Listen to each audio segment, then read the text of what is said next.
अथ द्वितीयोऽध्यायः। दूसरा अध्याय। उपमन्यु द्वारा श्री कृष्ण को पाशुपत ज्ञान का उपदेश। ऋषियों ने पूछा, पाशुपत ज्ञान क्या है?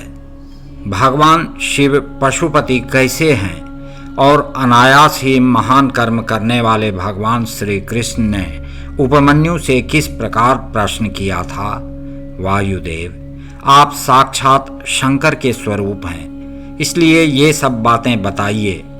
तीनों लोकों में आपके समान दूसरा कोई वक्ता इन बातों को बताने में समर्थ नहीं है। सूत जी कहते हैं, उन महर्षियों की यह बात सुनकर वायुदेव ने भगवान शंकर का स्मरण करके इस प्रकार उत्तर देना आरंभ किया।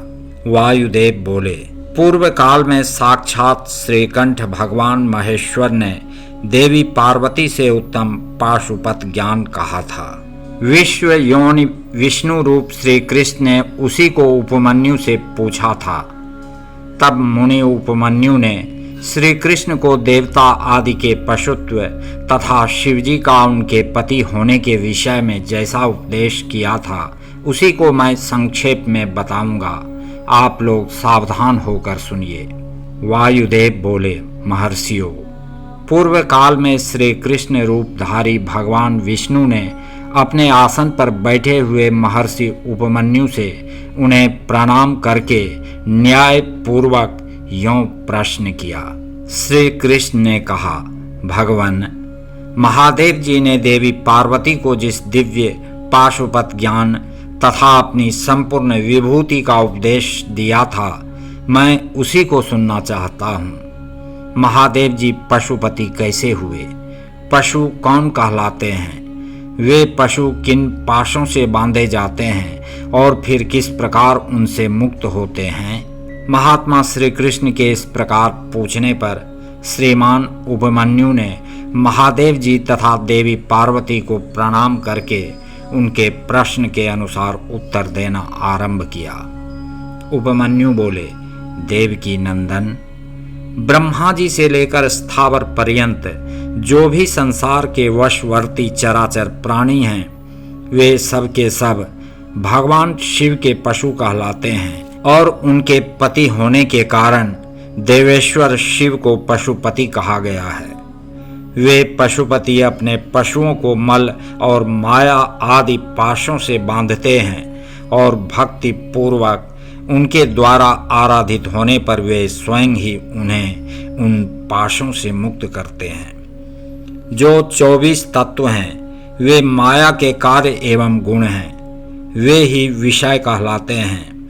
जीवों अर्थात पशुओं को बांधने वाले पाश वे ही हैं। इन पाशों द्वारा ब्रह्मा से लेकर कीट पर्यंत समस्त पशुओं को बांधकर महेश्वर पशुपति देव उनसे अपना कार्य कराते हैं। उन महेश्वर की ही आज्ञा से प्रकृति पुरुषोचित बुद्धि को जन्म देती है। बुद्धि अहंकार को प्रकट करती है तथा अहंकार कल्याणदायी देवाधिदेव शिव की आज्ञा से 11 इंद्रियों और 5 तन्मात्राओं को उत्पन्न करता है। तन्मात्राएं भी उन्हीं महेश्वर के महान शासन से प्रेरित हो क्रमशः 5 महाभूतों को उत्पन्न करती हैं। वे सब महाभूत शिव की आज्ञा से ब्रह्मा से लेकर तृण पर्यंत देहधारियों के लिए देह की सृष्टि करते हैं। बुद्धि कर्तव्य का निश्चय करती है और अहंकार अभिमान करता है। चित्त चेतता है और मन संकल्प विकल्प करता है। श्रवण आदि ज्ञानेंद्रियां पृथक पृथक शब्द आदि विषयों को ग्रहण करती हैं। वे महादेव जी के आज्ञा बल से केवल अपने ही विषयों को ग्रहण करती हैं। वाक आदि कर्मेंद्रियां कहलाती हैं और शिव की इच्छा से अपने लिए नियत कर्म ही करती हैं, दूसरा कुछ नहीं। शब्द आदि जाने जाते हैं और बोलना आदि कर्म किए जाते हैं। इन सब के लिए भगवान शंकर की गुरुतर आज्ञा का उल्लंघन करना असंभव है। परमेश्वर शिव के शासन से ही आकाश सर्वव्यापी होकर समस्त प्राणियों को अवकाश प्रदान करता है। वायु तत्व भगवान शिव की आज्ञा से प्राण आदि नाम भेदों द्वारा बाहर भीतर के संपूर्ण जगत को धारण करता है। अग्नि तत्व देवताओं के लिए हव्य और कव्य भोजी पितरों के लिए कव्य पहुंचाता है। साथ ही मनुष्यों के लिए पाक आदि का भी कार्य करता है। जल सबको जीवन देता है और पृथ्वी संपूर्ण जगत को सदा धारण किए रहती है। शिव की आज्ञा संपूर्ण देवताओं के लिए अलंघनीय है।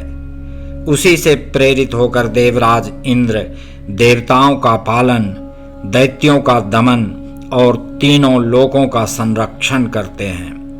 वरुण देव सदा जल तत्व के पालन और संरक्षण का कार्य संभालते हैं। साथ ही दंडनीय प्राणियों को अपने पाशों द्वारा बांध लेते हैं। धन के स्वामी यक्षराज कुबेर प्राणियों को उनके पुण्य के अनुरूप सदा धन देते हैं और उत्तम बुद्धि वाले पुरुषों को संपत्ति के साथ ज्ञान भी प्रदान करते हैं। ईश्वर असाधु पुरुषों का निग्रह करते हैं तथा शेष शिव की ही आज्ञा से अपने मस्तक पर पृथ्वी को धारण करते हैं। उन शेष को श्री हरि की तामसी रौद्र मूर्ति कहा गया है, जो जगत का प्रलय करने वाली है। ब्रह्मा जी शिव की ही आज्ञा से संपूर्ण जगत की सृष्टि करते हैं तथा अपनी अन्य मूर्तियों द्वारा पालन और संहार का कार्य भी करते हैं। भगवान विष्णु काल के भी काल शिवजी की आज्ञा से अपनी त्रिविध मूर्तियों द्वारा विश्व का पालन, सर्जन और संहार भी करते हैं। विश्वात्मा भगवान हर भी 3 रूपों में विभक्त हो उन्हीं की आज्ञा से संपूर्ण जगत का संहार, सृष्टि और रक्षा करते हैं। काल सबको उत्पन्न करता है, वही प्रजाओं का संहार करता है तथा वही विश्व का पालन करता है। यह सब वह महाकाल की आज्ञा से प्रेरित होकर ही करता है। भगवान सूर्य उन्हीं देवाधिदेव की आज्ञा से अपने 3 अंशों द्वारा जगत का पालन करते, अपनी किरणों द्वारा वृष्टि के लिए आदेश देते और स्वयं ही आकाश में मेघ बनकर बरसते हैं।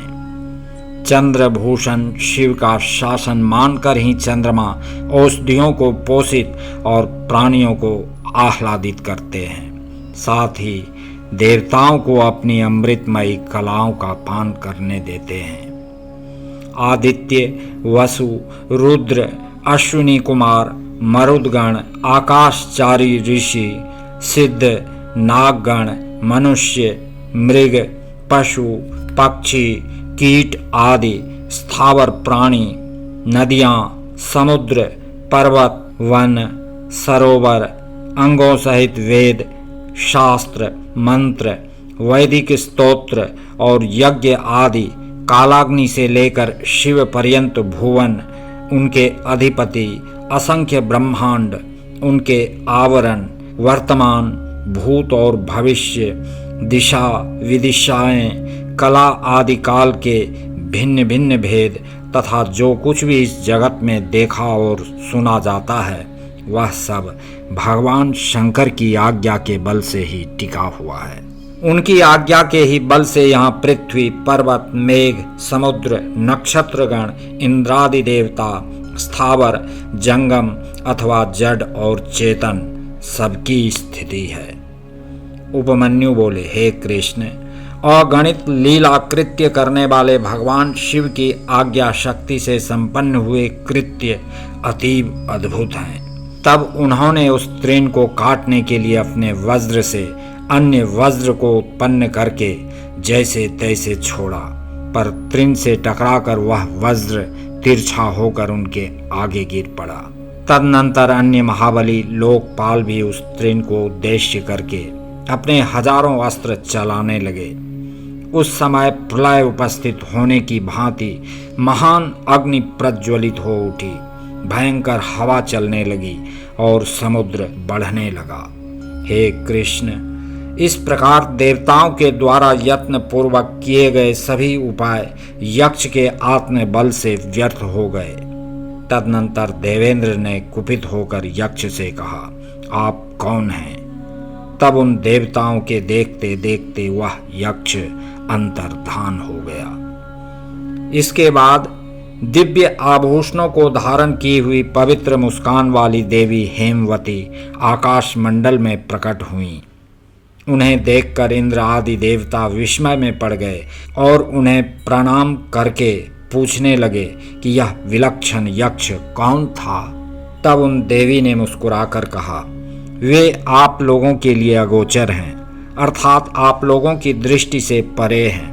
उन्हीं के द्वारा यह चराचर संसार चक्र चलाया जा रहा है। उन्हीं के द्वारा प्रारंभ में विश्व का सृजन किया जाता है और उन्हीं के द्वारा पुनः संहार कर लिया जाता है। उनका नियंता अन्य कोई नहीं है।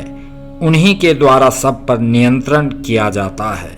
ऐसा कहकर वे महादेवी वहीं पर अंतर्धान हो गईं और विस्मित हुए सभी देवता उन्हें प्रणाम करके स्वर्ग को चले गए।